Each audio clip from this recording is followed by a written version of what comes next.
오늘 주시는 하나님의 말씀은 시편 100편입니다. 할렐루야. 자, 오늘 이 시편 100편은 성경 시편 가운데 가장 짤막한 구절입니다. 그런데 이 시의 제목은 감사의 시입니다. 감사의 시. 감사의 방법, 또 감사의 이유. 이것에 대해서 오늘 말씀은 짤막하지만 우리에게 많은 은혜를 주고 또 어떤 그 훌륭한 신앙의 그림을 그릴 수 있도록 해줍니다. 자, 1절을 보게 되면 우리 성경에는 온 땅이여 여호와께 즐거이 부를지어다 그렇게 되어 있습니다. 원문도 역시 마찬가지입니다. 원문에는 즐거운 소리를 높일지어다 이것이 명령형으로 돼서 앞부분에 먼저 나와요. 즐거운 소리를 높일지어다 여호와를 향하여 온 땅이여. 오늘 이 시편 100편에 보면 명령이 참 많습니다. 이렇게 해라, 이렇게 해라, 이렇게 해라. 이게 뭐냐면 감사라고 하는 것은 명령이에요. 감사할 거리가 있을 때만 감사하는 게 아니라 감사하라 명령이에요. 반드시 하라는 거예요. 왜냐하면 하나님은 그 감사를 받으실 충분한 자격이 되시는 분이세요. 그래서 여러분이 삶을 살다 보면 감사하면 감사할 일이 자꾸 생겨요. 근데 마음에 감사치 않고 자꾸 어려움을 품고 환경을 바라보고 사람을 보죠. 그러면 감사거리가 자꾸 줄어들어요. 그 이상하죠? 성경에 있는 대로 하나님은 우리에게 이런 법칙을 세우셨어요. 무릇 있는 자는 더 있게 해주시고 없는 자는 있는 것까지 빼앗기게 하리라 그랬어요. 그러니까 여러분들이 이걸 가지고 지혜를 삼으셔야 돼요. 이게 하나님이 주신 법칙이에요. 물은 위에서 아래로 흐르잖아요. 이것이 법칙입니다. 그래서 여러분들이 항상 당장 눈으로 볼 때는 없어도 없을 때는 어떻게 돼요? 있게 해주실 것을 믿고 감사하는 거예요. 또 실제로 나의 손에 들어오면은 들어왔으니까 감사하고 이 들어오는 것을 또 계속해서 주실 걸 또 믿고 감사하는 거예요. 그러니까 예수 믿는 사람들은요 항상 이렇게 하나님 앞에 감사하는 것을 삶 속에 생활로 하셔야 돼요. 심지어는 말이죠. 왜 그러잖아요. 세상 사람들 재수 없는 사람은 뭐 뒤로 넘어져도 코가 깨진다 그랬나요? 예, 여러분들이 뒤로 넘어져서 코가 깨져도 그래도 감사하는 거예요. 예수 믿는 사람은요. 심지어는 넘어져서 무릎팍이 깨져도 그래도 감사하는 거예요. 좌우지간 이래도 감사 저래도 감사 끝까지 감사하십시오. 그럼 하나님은 감사치 못한 조건도 다 감사로 바꿔주신다고요. 감사는 두 가지가 있어요. 3차원적인 감사가 있어요. 3차원적인 감사는 뭐냐면 눈에 보이는 대로 귀에 들리는 대로 손에 잡히는 대로만 감사하는 거예요. 3차원적인 감사를 하는 사람들은 눈으로 봤을 때 감사하지 않으면 감사를 안 해요. 그리고 손에 감사할 일이 잡히지 않으면 감사를 몰라요. 자기 피부로 감사를 느껴야만 감사하는 것이 3차원적인 감사예요. 그래도 안 하는 것보단 낫겠죠. 감사한 일이 있어도 감사치 못하며 감사하지 않고 사는 사람도 너무 많기 때문이죠. 근데 4차원적인 감사가 있어요. 이 4차원적인 감사는 눈에는 아무것도 보이지 않아요. 귀에는 아무 소리 들리지 않아요. 손에는 아무것도 잡히는 게 없어요. 그래도 마치 손에 잡은 것처럼 눈으로 보는 것처럼 귀로 들은 것처럼 믿고서 하나님 앞에 감사하는 거예요. 저는 이것을 성도들한테 어떻게 강조하냐면 미리 감사를 당겨서 쓰는 거예요. 미리. 여러분 세상에서도 장사하시는 분들 약속금 끊잖아요. 약속금이 뭐예요? 아직 돈은 없지만 내가 그날까지 이 돈을 마련할 테니까 내가 미리 마치 지금 돈을 가지고 있는 것처럼 해서 그 돈을 내가 쓰겠다는 거예요. 그게 약속금이에요. 그 약속금은 항상 만기일이 있어요. 그 만기일까지 은행에다가 입금을 하지 못하면 그건 이제 부도가 나는 거죠. 인생 부도 나는 거죠. 그러니까 약속금을 발행하고 그 돈을 은행에다 입금하지 않으면 그건 공수표를 발행한 거기 때문에 법에 크게 걸려요. 불이익을 받고요. 당자수표는 더하죠. 그런데 하나님 앞에서 이 감사는요, 약속어음과 같은 거예요. 지금은 감사한 게 없는데 감사한 게 있을 것을 믿고 그냥 끌어다가 감사해버리는 거예요. 하나님 감사합니다. 내가 지금은 이렇게 없는 것 같고 아무것도 가진 것이 없고 눈에는 보이는 증거도 없고 귀에는 들리는 것도 없다 할지라도 마치 보는 것처럼, 마치 들리는 것처럼, 마치 손에 잡은 것처럼 내가 미리 당겨서 감사합니다. 이렇게 나가는 거예요. 이런 감사의 명령을 여러분들이 인생 속에 꼭 간직하시고 감사의 사람들이 되시기를 주의 이름으로 축원합니다. 2절입니다. 기쁨으로 여호와를 섬기며 노래하면서 그 앞에 나아갈지어다. 원문은 이렇게 되어 있어요. 여호와를 명랑한 마음으로 섬길지어다. 그분 앞에 기뻐 노래하며 나아갈지어다. 이것도 다 명령이에요. 섬기되 어떻게 섬기느냐? 명랑한 마음으로. 여러분, 명랑한 마음이 뭐예요? 즐거운 거죠. 기분 좋은 거죠. 룰루랄라 하면서 노래하면서 그러면서 하나님을 섬기는 거예요. 그러니까 억지 춘향전으로 감사하지도 않은데 그래도 감사라고 했으니까 그냥 감사해요, 감사해요 이렇게 하지 말고 이왕 감사할 거 기분 좋게 감사하라는 거예요. 어차피 뭐 그렇잖아요. 어차피 인생이라는 게 막 찡그리고 울면서 울고불며해서 막 살아가도 그것도 한평생 한 인생이고, 그래서 그런 거 있다 할지라도 마음을 즐겁게 하고 살아도 그게 한 인생이거든요. 그러니까 이왕 감사할 거 어떻게 하라는 거예요? 명랑한 마음으로 감사하라는 거예요. 아주 기쁜 마음으로 하라는 거예요. 이왕 할 거 그저 기분 좋게 하시라는 거예요. 그러면 하나님은 우리의 겉을 보시는 게 아니라 속을 보시는 거예요. 아이고, 저놈 저거 지금 웃을 것도 아닌데 저놈 저렇게 괜히 웃는 척 하는구만. 아이고, 내가 빨리 좀 응답해 줘야지. 야, 천사들아, 빨리 가서 좀 내 사랑하는 저 아들을, 사랑하는 저 딸을 좀 빨리 좀 도와주거라. 이게 우리 하나님이 그렇게 하시는 거예요. 그러니까 여러분들, 이왕 하나님을 섬길 거 명랑한 마음으로 오늘 이 말씀대로 그렇게 하나님을 섬기기를 주의 이름으로 축복합니다. 그리고 그분 앞에 기뻐 노래하며 나아갈지어다. 명랑한 마음, 기뻐하며 노래하는 마음, 이런 마음을 가지고 하나님께 나아가라고 말씀하고 계십니다. 3절입니다. 여호와가 우리 하나님이신 줄 너희는 알지어다. 그는 우리를 지으신 자시요 우리는 그의 것이니 그의 백성이요 그의 기르시는 양이로다. 우리가 그렇게 감사할 수 있는 것은 우리가 상황을 잘 파악도 못하는 바보이기 때문이 아니에요. 여러분, 그 정신이 문제가 생겨서 상황을 정확하게 파악을 못하면 사람이요, 이 감정을 조절하는 기능이 마비가 돼요. 그래서 슬퍼할 때도 슬픔도 모르고 기뻐할 때도 기쁨도 모르게 돼요. 그 감정의 조절이 안 되는 그런 상태가 어떻게 되는 거냐 하면은 우울증이 되는 거예요.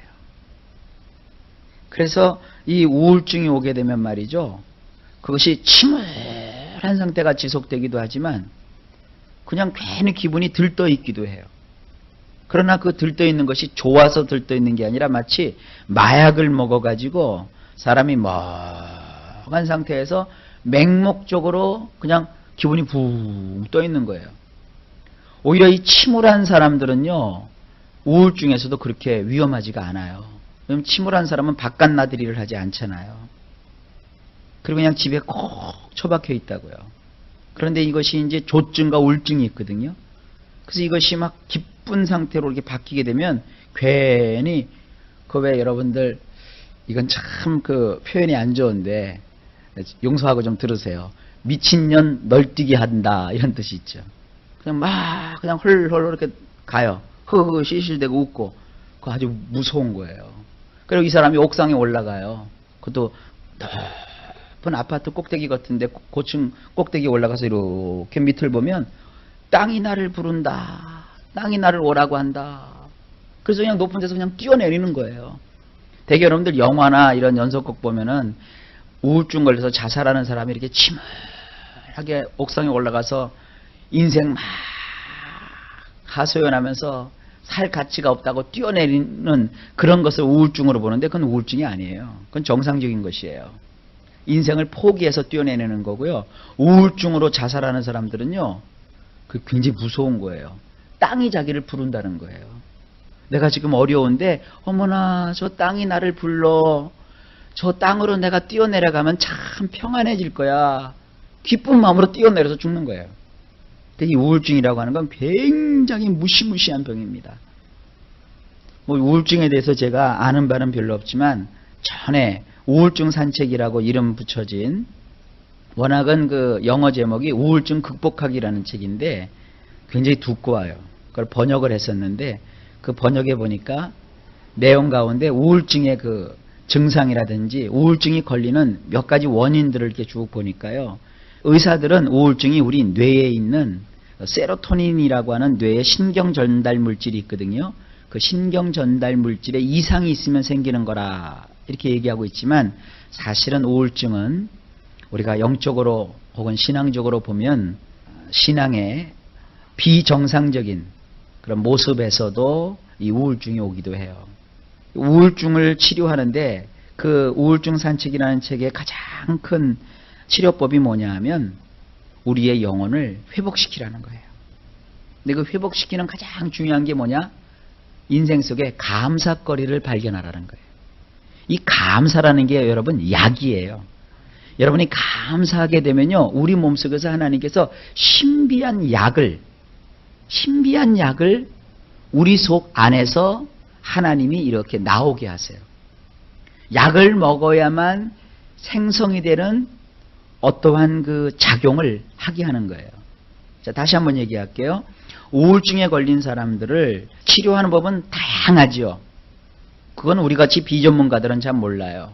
그건 의사들이 처방을 하는데, 근데 가장 많이 알려진 것이 세로토닌이라고 하는 신경 전달 물질을 우리 뇌 속에서 아주 펑펑펑펑 넘치도록 생성시켜주는 그런 의약품을, 그런 물질을 약으로 먹어서 혹은 주사로 넣어서 자극을 하는 거예요. 그런데 우리가 마음속에 감사하는 마음을 가지게 되면 약을 먹은 효과가 있는 거예요. 그래서 그 비싼 우울증 약을 먹어야만 작용하게 되는 신경 전달 물질인 세로토닌의 생성이, 감사하는 마음을 가지면서부터는 외부에서 약물을 투입하지 않아도 내 속에서 그 약물이 마치 들어온 것처럼 작용을 하여 가지고 뇌에 신경 전달 물질이 풍성해진대요. 그래서 그것이 가장 큰 치료법이라는 거예요. 바로 이거예요. 그럼 그런 감사는 어디서부터 오는 것이냐? 나는 감사해야지. 한두 번은 그렇게 할 수 있어요. 그러나 지속적으로 우리가 감사할 수 있는 것은 바로 이 3절 말씀이에요. 다시 한번 제가 읽겠습니다. 원문으로 읽을게요. 여호와 곧 그분은 엘로힘이시며 그분은 우리를 만드신 분이심을 알지어다. 우리는 그분의 백성이며 그분이 목양하시는 양이 아니더냐. 이게 핵심이에요. 우리 성경에 그렇게 좀 표현이 안 돼 있죠? 이 원문은 굉장히 강력하게 되어 있어요. 부정문으로 되어 있거든요. 부정문이라고 하는 것은 뭐냐면 아니다라는 말을 거기다 삽입을 시켜가지고 굉장히 긍정을 하게 만드는 그런 어법이에요. 여호와 곧 그분은 엘로힘이시다. 그래서 그분이라는 표현이 나와요. 예수님을 가리키는 거거든요. 여호와 곧 성부 성자 성령 삼위일체 하나님 가운데 성자 예수님은 바로 엘로힘이시다. 능력이 많으신 전능자이시다. 하나님이 하신다는 거예요. 그리고 그분은 우리를 만드신 분이심을 너희는 알지어다. 그래, 나의 인생은 내 것이 아니야. 나의 인생은 바로 예수님 때문에 하나님이 새로운 생명을 주신 거야. 예수님은 나의 하나님이시고 나의 엘로힘이시며 그리고 예수님은 나를 만드신 분이셔. 나는 내 것이 아니야. 하나님의 것이야. 나는 그러므로 그분의 백성이고 그분이 친히 기르시는 목양하시는 양이 아니더냐. 부정문이 나와요. 아니더냐. 그렇다는 것이죠. 나는 하나님이 기르시는 양이고 하나님의 백성이란 말이에요. 그럴 때 거기서 감사가 나오는 거예요. 쉽게 얘기하면 이거예요. 하나님이 나를 기르시고, 그러니까 뭐예요? 목자가 양을 목자의 뜻대로 기르는 거지. 양 마음대로 목자가 왔다 갔다 하지 않는다고요. 양이야 자꾸 울타리 밖으로 나가려고 하죠. 그러나 목자는 자꾸 양을 어떻게 돼요? 울타리 안으로 집어넣지요. 양은요, 이렇게 여러 마리를 두면요, 막 이렇게 뭉치는 그런 특성이 있대요. 그래서 한 30마리 양을 풀어놓으면 조금 지나면 양들이 지네들끼리 이렇게 막 뭉친대요. 여러분, 뭉치니까 좋은 거 같죠? 뭉치는 것도요, 뭉쳐서 좋은 게 있고 뭉치면 안 좋은 게 있는데, 양들은 뭉치면 안 좋아요. 털이 많으니까 같이 뭉치면 어떻게 돼요? 열이 막 발생하죠. 그러면 양이 열이 높아지니까 죽어요. 놀래서 죽어요. 그래서 이것이 제가 뭐 질자인지 아닌지 모르겠지만, 양을 키울 때는 그 사이에다가 염소도 같이 집어넣으면 되잖아요. 염소는 어떤 특징이 있냐 그러면 이게 막 헤쳐놔요. 그래서 양들이 모여 있으면 염소가 들어가서 막 헤쳐놓는데요. 그럼 양들끼리 다 떨어지니까 어떻게 돼요? 이게 열이 올라서 죽을 이유가 없잖아요. 그러니까 목자는 그걸 하는 거예요. 양들 마음대로 그렇게 해놨다가 양들 다 죽여요. 그러니까 목자는 이렇게 양들이 너무 뭉쳐 있으면 염소를 집어넣어서 하든지 아니면 뭐 개를 집어넣어서 하든지 양들을 또 흩어놓고, 양들은 이 뭐 주체를 못해요. 절제를 못해요. 그리고 양들은 이 눈이 어두워가지고 뭐 1m인가 뭐 50cm 앞을 못 본대요. 희미해서. 낭떠러지로 가면서도 이게 낭떠러지인지 뭔지 모른대요. 그냥 풀만 있으면 먹으면서 가는 거예요. 그러니까 목자들은 미리 낭떠러지를 보고 그쪽으로 양들이 못 가도록 이렇게 막아놓는 거예요. 하나님께서 우리를 기르시고 목양하시는 방법이에요. 저나 여러분들은 양보다 눈이 더 나빠요. 한 치 앞에 인생도 못 봐요. 1m는 이만큼이라도 되죠? 한 치는 뭐예요? 요만큼이에요. 여러분, 한 치 앞에 인생을 알 수 있습니까? 보세요. 이 볼펜이 떨어질까요? 안 떨어질까요? 모르죠. 내 맘이에요. 안 떨어뜨려요. 우리 인생이 그런 거예요. 여러분, 무엇이 어떻게 될지 아무것도 몰라요. 그런데 자꾸 인생이 어떻게 돼요? 내 마음으로 내 뜻대로 인생이 되는 줄 알고 자꾸 고민하다 보니까 마음에 병이 걸리는 거예요. 그러면 이제 뇌가 제대로 활동을 못하니까 세로토닌이 멈추죠. 세로토닌 양이 이렇게 줄어들면 어떤 일이 있냐면은, 이 신경 전달 물질은요, 전달 물질이 많으면 길이 뻥 뚫린 고속도로와 같은 거예요. 근데 세로토닌이 줄어들면은 길이 꽉 막힌 여기 우리 간선도로와 같은 거예요. 간선도로가 꽉 막히면 보통 때는 10분이면 가는 길인데 길이 막히니까 2시간씩 걸리는 거예요. 그러면 차에 타고 있으면 속이 부글부글 끓죠. 더군다나 약속까지 했어 봐요. 10분이면 갈 줄 알고 10분 전에 출발했는데 이게 2시간이 걸려요. 약속 파토나고 욕먹고 그러면 막 부글부글 끓지요. 그게 바로 우울증이라는 거예요. 우리 하나님께서는 말이죠, 우리를 친히 이끌어 주시는 분이세요. 멀리 내다보시고 그 길이 막힐 것 같으면 야, 그쪽으로 가지 마. 이쪽으로 돌아가. 그리고 지금 가면 막히니까 조금 기다려. 이게 하나님이 하시는 거예요. 그러니까 여러분들이 하나님 앞에 감사하는 백성은 하나님께 모든 걸 맡기는 거예요. 나를 기르시는 하나님.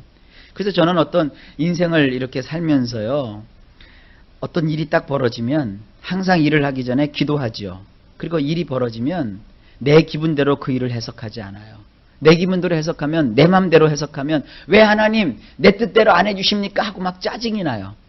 그러나 일이 내 뜻대로 안 되면 어떻게 생각하느냐? 아하, 분명히 이 일이 잘 됐으면 큰 나쁜 일이 있었을 거야. 하나님이 미리 막으신 거야. 이렇게 생각해버려요. 얼마나 편한지 몰라요. 좌우지간 여러분 인생은 여러분에게 달린 게 아니라 하나님이 이끌어 가시는 거예요. 하나님을 믿으세요. 그리고 나서 여러분들이 할 것은 감사하는 거예요. 이게 4절이에요. 보세요. 감사함으로 그 문에 들어가며 찬송함으로 그 궁전에 들어가서 그에게 감사하며 그 이름을 송축할지어다. 원문이 이렇게 되어 있어요. 감사함으로 그분의 문들로, 찬송함으로 그분의 궁전들로 들어가라. 그분에게 감사하며 그분의 이름을 칭송할지어다. 아무것도 보지 말라는 거예요. 그냥 감사함으로 그분의 문들로 들어가라. 이 그분의 문이라고 하는 건 뭐냐면 예루살렘은 하나님의 성이라고 이렇게 알려져 있거든요. 하나님이 거하시는.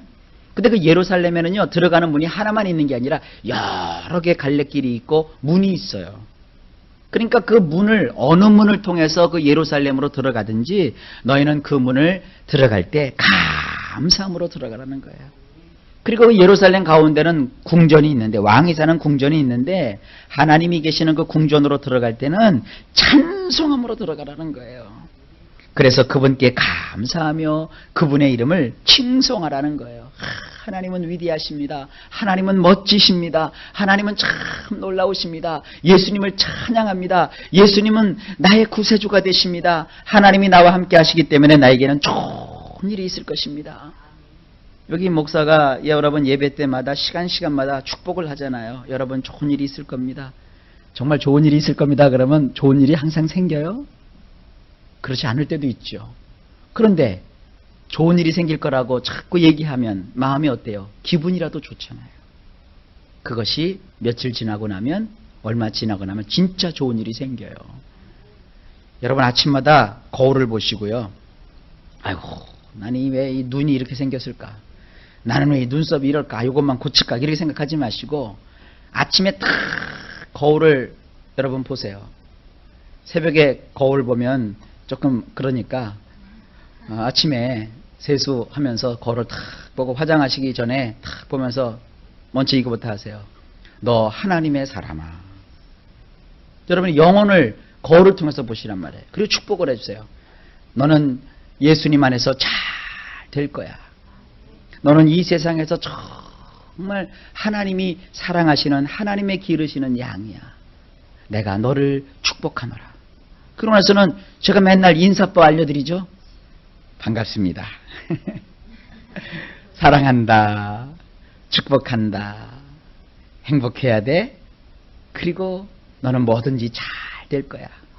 지금 눈에는 보이는 증거 없고 귀에는 들리는 소리 없고 손에는 잡히는 거 없다 할지라도 하나님이 함께 하심으로 너에게는 오늘도 좋은 일이 있을 거야. 날마다 여러분 자신을 축복하세요.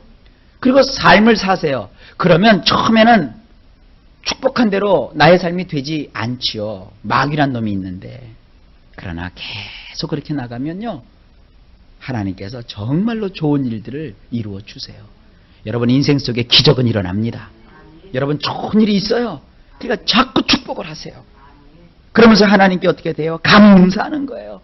네가 잘 되는 것은 네가 잘나서가 아니라 하나님을 믿기 때문이야. 하나님이 오늘도 너와 함께 하셔. 그리고 여러분 자신을 축복하세요. 그런 다음에 여러분의 가족들을 축복하세요. 그리고 이웃을 축복하세요. 그럼 하나님 도와주세요. 5절입니다. 마지막. 대저 여호와는 선하시니 그 인자하심이 영원하고 그 성실하심이 대대에 미치리로다. 계속 같은 소리예요. 원문은 이렇게 되어 있어요. 왜냐하면 여호와는 좋은 분이시기 때문이다. 그분의 인애로우심은 영원하며 대대에 걸쳐서 그분은 성실하시도다. 얼마나 좋은 얘기예요. 얼마나 귀한 말씀이에요. 여호와는 좋은 분이세요. 하나님은 좋으신 하나님이세요. 그리고 그분은 인애를 가지고 계신데 하나님의 인애로우심은 영원해요. 우리는 요랬다 저랬다 하지요. 하나님은 요랬다 저랬다 하지 않으세요. 변함없이 계속 되시는 그 인애로움을 우리에게 베푸시고 대대에 걸쳐서 그분은 성실하세요. 자비롭고 관대하시고 너그러우시고 은혜 베푸시기를 끊임없이 하시는 그 하나님이 우리와 함께 하신단 말이에요. 그러니까 어때요? 여러분 감사할 만하죠? 끝까지 이 세상 내 목숨 다하는 그날까지, 나의 마지막 숨이 멈춰주는 그날까지 저나 여러분들이나 하나님께 감사하며 살아갑시다.